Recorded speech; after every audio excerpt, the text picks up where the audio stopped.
अस्सलामु अलैकुम वरहमतुल्लाहि वबरकातुहू। मोहतरम हज़रात, रमज़ान मुबारक का वो मुबारक महीना शुरू हो चुका है। आज सबसे पहला रोज़ा है। आज आप हज़रात के सामने कुछ ज़रूरी मसाइल पेश किए जाएंगे। आज वो मसाइल आपके सामने पेश कर रहा हूँ जिनके पेश आने से, जिनके पाए जाने से रोज़ा हमारा और आपका नहीं टूटता है। उनमें से सबसे पहली बात यह है कि अगर कोई रोज़े की हालत में भूल कर किसी चीज़ को खा लिया या पी लिया, इससे रोज़ा नहीं टूटता।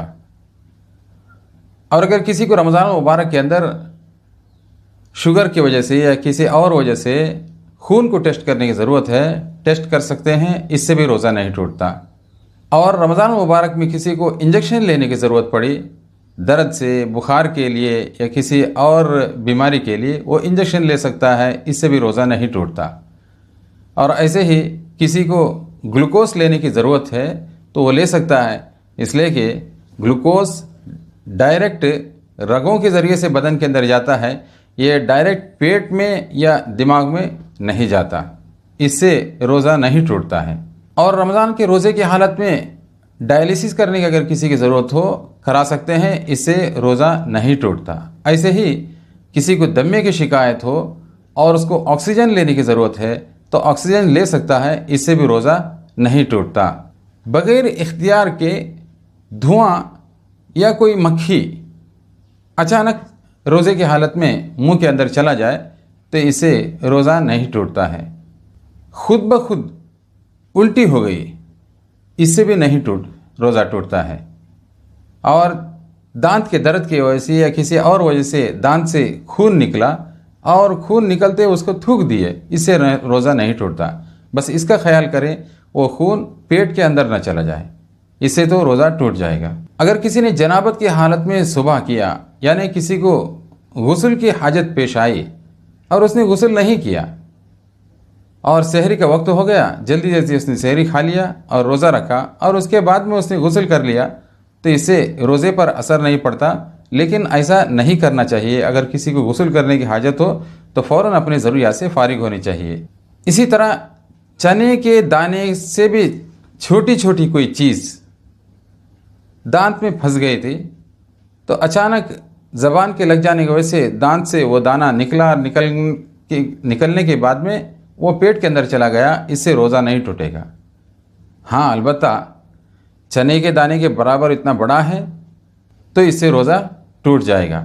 और इसी तरीके से अगर उसने वो बारीक सा जो दाना था, जो चाहे वो राई के दाने के बराबर ही क्यों ना हो, दांत में जो फंसा हुआ था, उसने मुंह से निकाला और निकालने के बाद में दोबारा उसको अगर किसी ने खा लिया तो ऐसी सूरत में चाहे वो कितना छोटा दाना क्यों ना हो, इससे रोज़ा उसका टूट जाएगा। रोज़े की हालत में रोज़ा रखते हुए आप गुस्ल करके यानी नहा कर बदन को ठंडक पहुंचा सकते हैं। अगरचे उस ठंडक का असर बदन के अंदर भी पहुंच जाए तब भी रोज़े के ऊपर असर नहीं पड़ता, रोज़ा उसका सही हो जाएगा।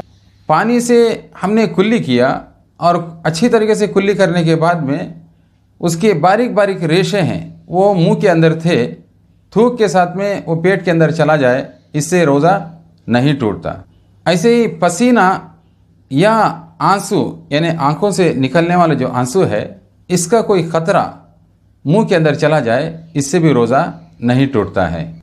रोज़े की हालत में किसी ने गुस्ल किया, नहाया, उसके बाद उसको कान का साफ़ करने की ज़रूरत से उसने कान में बड्स डाला, डालने के बाद में साफ़ किया, इससे रोज़ा नहीं टूटेगा। कुछ लोगों को पान खाने की आदत होती है, उसने सहरी करने के बाद में पान खा लिया और अजान से पहले पहले उसने थूक के मुंह सब कुल्ली करके साफ़ कर लिया, लेकिन पान की सुर्खी यानी जो रेड कलर है वो उसके मुंह के अंदर जो बाकी है, इससे रोज़ा नहीं टूटता है। किसी को उल्टी हो गई और मुंह भर के उल्टी हो गई और उसने क्या किया कि जानबूझकर उस उल्टी को वापस रिटर्न कर लिया, तो ऐसी सूरत में रोज़ा टूट जाएगा। और मुंह भर के नहीं है, थोड़ी सी उल्टी हो गई और वो उसने रिटर्न कर लिया, तो ऐसी सूरत में रोज़ा नहीं टूटेगा। रोज़े की हालत में आप खूब मिसवाक कर सकते हैं कि जितने मरतबा आप चाहें मिसवाक करें, इससे रोज़े पर कुछ असर नहीं पड़ता। और रोज़े की हालत में आप सुरमा लगाना चाहें आँख में लगा सकते हैं।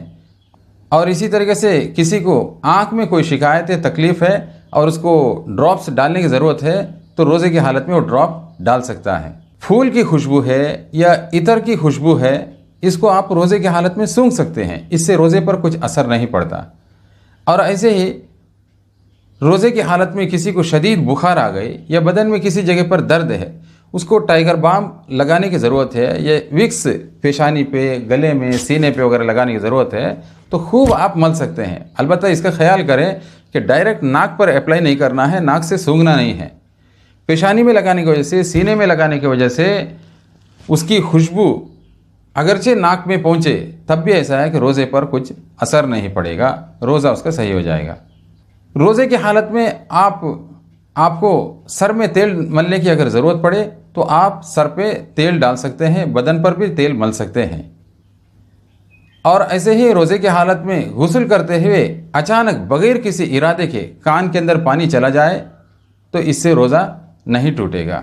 रोज़े की हालत में किसी को एहतिलाम हो जाए, यानी पेशाब के रास्ते से मनी निकल जाए, तो ऐसी सूरत में उसका रोज़ा नहीं टूटेगा।